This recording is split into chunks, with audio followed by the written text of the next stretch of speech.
Seguimos charlando en Dólar Argento. Dólar Argento. Diálogos sobre una obsesión nacional.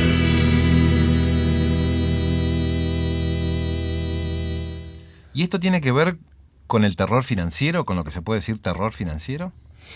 Bueno, nosotras empezamos a usar ese término justamente después de la corrida cambiaria a la que vos hacías mención, para expresar el modo en que justamente cuando la deuda se capilariza en todos los hogares, nosotras decimos que empieza a actuar como una contrarrevolución en la vida cotidiana.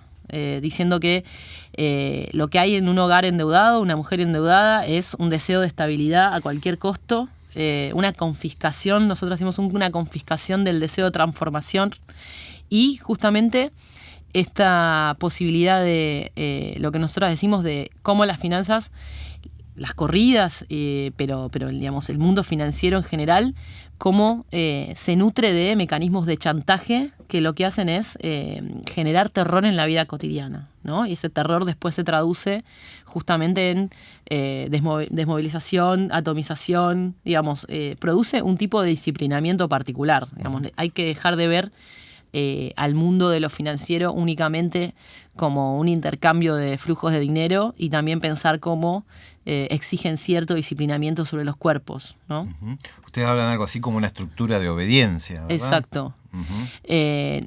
Cuando lo que me mencionaba anteriormente, digamos, cómo el aterrizaje de las finanzas en lo cotidiano genera un sistema, una estructura de obediencia en los territorios concretamente, y justamente está completamente relacionado a el modo, al disciplinamiento que exige las finanzas capilarizadas en lo cotidiano. Uh-huh.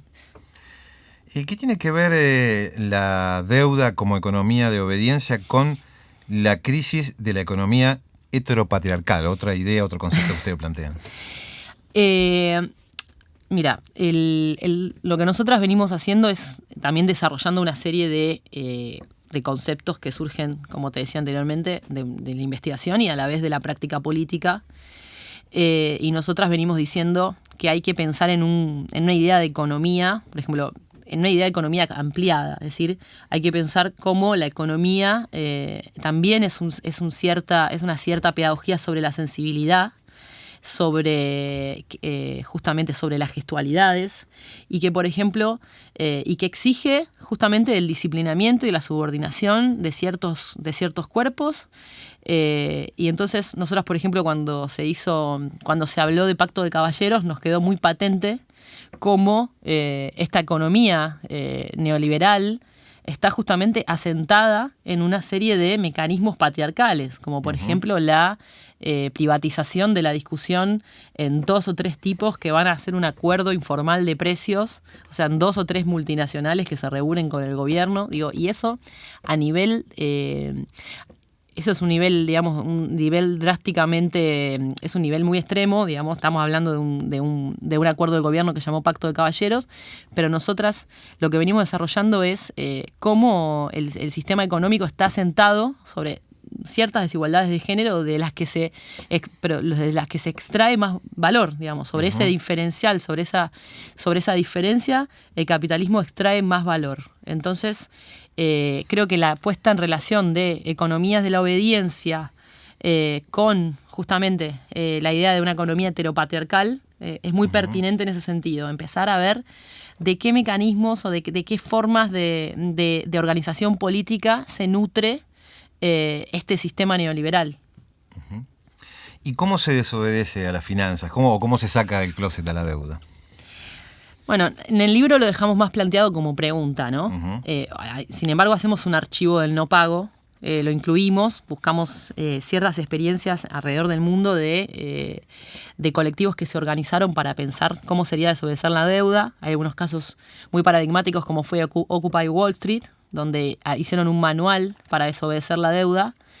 Pero nosotras lo que decimos es que es una pregunta que tiene que estar constantemente en el momento en que se analiza. Es decir, cuando uno hace un análisis de lo financiero, no podemos dejarlo únicamente como analítica o como constatación de la derrota. Digamos, tenemos que pensar formas de desobediencia de lo financiero de lo que implica la subordinación financiera en el hoy. Uh-huh. Entonces, ahí creo que como primer punto, la desobediencia financiera implica poder narrar de qué modo actúan las finanzas. Eso es muy importante porque las finanzas se jactan de ser opacas, de no tener nombres, de ser... Entonces, un primer punto sería poder narrar su funcionamiento.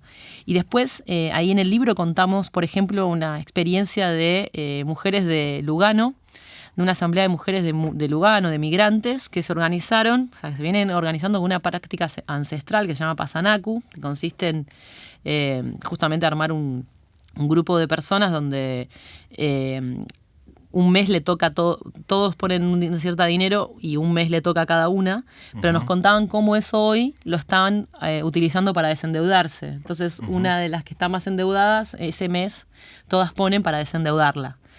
Me parece que yo creo que hay que hacer es multiplicar el imaginario de la desobediencia financiera. Es decir, empezar a ver en el hoy de qué manera podemos...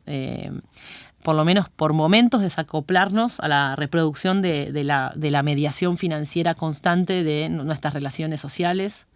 Y creo que en el libro ponemos algunas ideas, pero ahí, por ejemplo, podemos pensarlo de Chile también como una desobediencia masiva a lo financiero. Los estudiantes que empezaron con la idea de evasión masiva, ellos justamente, nosotros habíamos estado con ellos hacía unos meses y nos habían contado cómo ellos vivían la situación de los padres endeudados para que ellos puedan acceder a la escuela, cómo lo vivían como una situación de opresión personal.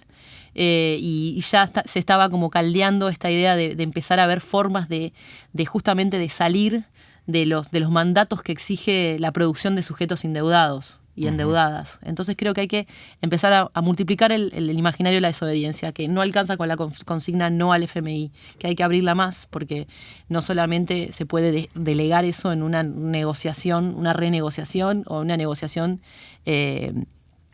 de otras personas en otros lugares, sino que hay que empezar a ver en el hoy qué significa la sujeción financiera y a partir de ese diagnóstico empezar a imaginar formas de desobediencia.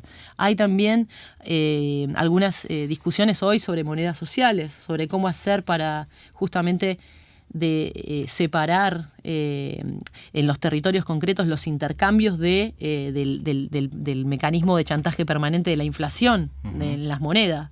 Entonces, por ejemplo, la experiencia de las monedas sociales, creo que hay que revalorizar todas esas experiencias, que no se soluciona delegando eso en una renegociación de la deuda, que no alcanza con la consigna no el FMI, que hoy el modo de funcionamiento por excelencia de la deuda es en el endeudamiento de las economías domésticas y que hay que multiplicar el imaginario de la desobediencia. Y tratando de multiplicar ese imaginario, una pregunta que hacemos a todos nuestros invitados e invitadas. ¿Cómo imaginás una Argentina desdolarizada? Qué buena pregunta. Hoy justamente estábamos charlando eso con otros compañeros. No sé si desdolarizada, pero cómo imaginar, qué implicaría la desobediencia financiera, que me parece que está muy ligada a la desdolarización.